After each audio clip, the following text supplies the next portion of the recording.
पावसाळ्यात आणि हिवाळ्यात आमच्याकडे महिन्यातून एकदा तरी ही डिश होतेच बरं. याला आमच्याकडे मराठवाड्यात उकड शेंगोळे असं म्हणतात आणि हे बनवायला इतके सोपे आहेत ना, म्हणजे पूर्ण घरासाठी फक्त अर्ध्या तासात तुम्ही जेवण बनवू शकता. तसेच हे खूप हेल्दी देखील आहेत. बऱ्याचदा घरात भाजीला काही नसतं तेव्हा प्रश्न पडतो काय करावं, किंवा बऱ्याचदा आपल्याला स्वयंपाक करायचा कंटाळा येतो, भांडे घासायचाही कंटाळा येतो.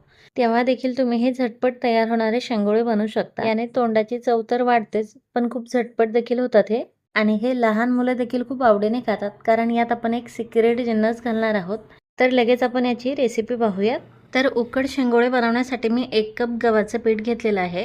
त्यानंतर 1/3 कप बेसन पीठ घेतलेलं आहे आणि 1/3 कप ज्वारीचं पीठ घेतलेलं आहे. ज्वारीचं पीठ नसेल तुमच्याकडे तर तुम्ही बाजरीचं पीठ घेऊ शकता, किंवा दोन्ही असेल तर दोन्ही थोडं थोडं घालू शकता.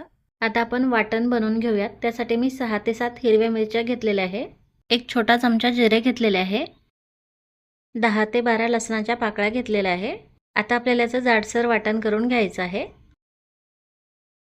अशा प्रकारे हे वाटण आता आपल्याला पिठामध्ये घालायचं आहे. त्या अगोदर यात अर्धा चमचा ओवा घालायचा आहे, 1/4 चमचा हळद घालायची आहे आणि त्यानंतर आपण जे वाटण बनवलेलं आहे ते सगळे यात घालायचं आहे. मीठ घालायचं आहे चवीनुसार. बारीक चिरलेली कोथिंबीर घालायची आहे आणि सर्व साहित्य आता व्यवस्थित मिक्स करून घ्यायचं आहे. त्यानंतर यात थोडं थोडं पाणी घालून आपल्याला पीठ मळून घ्यायचं आहे. पोळीसाठी जसं पीठ आपण भिजवतो ना, त्याच कन्सिस्टन्सीमध्ये हे पीठ आपल्याला भिजवून घ्यायचं आहे. लागेल तसं थोडं थोडं पाणी घालायचं आहे, एकदम सगळं पाणी घालायचं नाही आहे.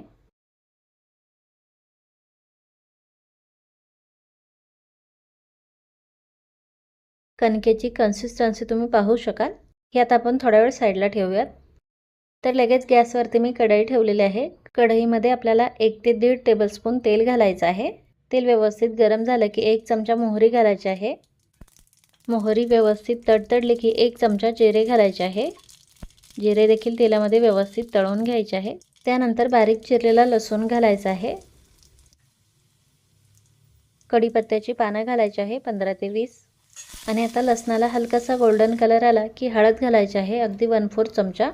त्यानंतर हळद देखील तेलामध्ये व्यवस्थित तळून घ्यायची आहे आणि लगेच आता यात पाणी घालायचं आहे आपल्याला.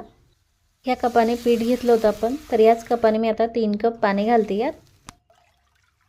आता या पाण्यात एक सिक्रेट जिन्नस म्हणजे आपल्याला यात 1 चमचा मॅगी मसाला घालायचा आहे. मॅगी मसाल्यामुळे शेंगोळ्याला खूप छान टेस्ट येते आणि लहान मुलं देखील मग आवडीने खातात हे. मॅगी मसाला पाण्यामध्ये व्यवस्थित मिक्स करायचा आहे आणि आता गॅसची फ्लेम एकदम कमी करून आपल्याला याला एक उकळी आणून घ्यायची आहे. पाण्याला उकळी येते तोवर इकडे आपल्याला शेंगोळे तयार करून घ्यायचे आहे. पीठ पुन्हा एकदा हलकंसं मळून घ्यायचं आहे आणि त्यानंतर आता अगदी थोडं थोडं पीठ घेऊन आपल्याला याचे शेंगोळे बनवायचे आहे.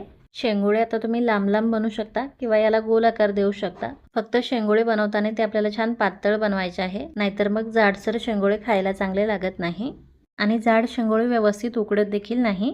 आता शेंगोळे मी असे लांब लांबच बनवून घेते, पण तुम्हाला जर समजा गोल बनवायचे असेल तर याला असं लांब करून घ्यायचं आहे आणि दोन्ही टोक असे जोडून घ्यायचे आहे.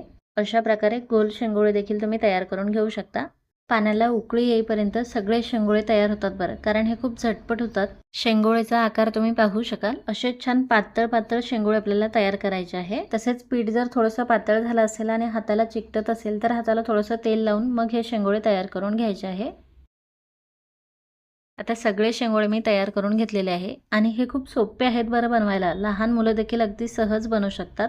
तन्वीने देखील मला मदत केलेली आहे. आता हे शेंगोळे आपल्याला उकळून घ्यायचे आहे. इकडे आपल्या पाण्याला देखील व्यवस्थित उकळी आलेली आहे, त्यामुळे हे बनवलेले शेंगोळे आपल्याला पाण्यामध्ये टाकायचे आहे. गॅसची फ्लेम हाय करायची आहे आणि आता याला असं अलगद हलवून घ्यायचं आहे. शेंगोळे पाण्यात टाकले की पाण्याचं टेम्परेचर थोडंसं कमी होतं, त्यामुळे गॅसची फ्लेम हाय करायची आहे. पाण्याला अशी खळखळून उकळी आणून घ्यायची आहे. त्यानंतर यात बारीक चिरलेली कोथिंबीर घालायची आहे. मीठ देखील घालायचं आहे थोडंसं. माझ्याकडून व्हिडिओ स्किप झाला होता. मीठ घातल्यामुळे यातलं जे सूप आहे ना, ते प्यायला देखील खूप छान लागतं. कोथिंबीर यात व्यवस्थित मिक्स करून झाली की आता यावरती झाकण ठेवून हे शेंगोळे आपल्याला लो टू मीडियम फ्लेमवरती 10 ते 15 मिनिट छान उकळवून घ्यायचे आहे. जवळपास 15 मिनिट होत आलेले आहे. आपले शेंगोळे व्यवस्थित उकडले की नाही हे आपण चेक करूयात. आणि आता शेंगोळे व्यवस्थित उकडले की नाही कसं चेक करायचं, तर चमच्याने असं दाबून बघायचं आहे. याचा लगेच तुकडा पडतोय म्हणजे शेंगोळे आपले व्यवस्थित उकडलेले आहे. किंवा तुम्ही याला हाताने देखील असं तोडून पाहू शकता. लगेच तुकडा पडतोय म्हणजे शेंगोळे आपले व्यवस्थित शिजलेले आहे. तेव्हा लगेच गॅस बंद करायचा आहे आणि हे गरमागरम शेंगोळे आता सर्व करायचे आहे. तुम्हाला जर या शेंगोळ्यामध्ये जास्त सूप पाहिजे असेल ना, तर थोडंसं गरम पाणी करून यात घालायचं आहे आणि शेंगोळे पुन्हा 2-3 मिनिट छान उकळवून घ्यायचे आहे. कसले भारी दिसते आपले शेंगोळे तुम्ही पाहू शकाल आणि पास्ता आणि मॅगीपेक्षा खूप हेल्दी आहेत बरं. गार्निशिंगसाठी यावरती आता थोडीशी कोथिंबीर भुरभुरून घ्यायची आहे आणि हा आता आपल्या शेंगोळ्याचा फायनल लुक. कसले जबरदस्त दिसत आहे तुम्ही पाहू शकाल. खायलाही खूप छान टेस्टी लागतात बरं. तुम्ही कधी खाल्ले असेल तर तुम्हाला माहीतच असेल आणि नसेल खाल्ले तर नक्की ट्राय करून पहा बरं. खूप म्हणजे खूप छान होतात. तर एकदा तरी नक्की बनवून बघा आणि व्हिडिओ जर आवडला असेल तर प्लीज व्हिडिओला लाईक आणि शेअर करा. पुन्हा भेटूयात आपल्या पुढच्या रेसिपीमध्ये. Bye bye.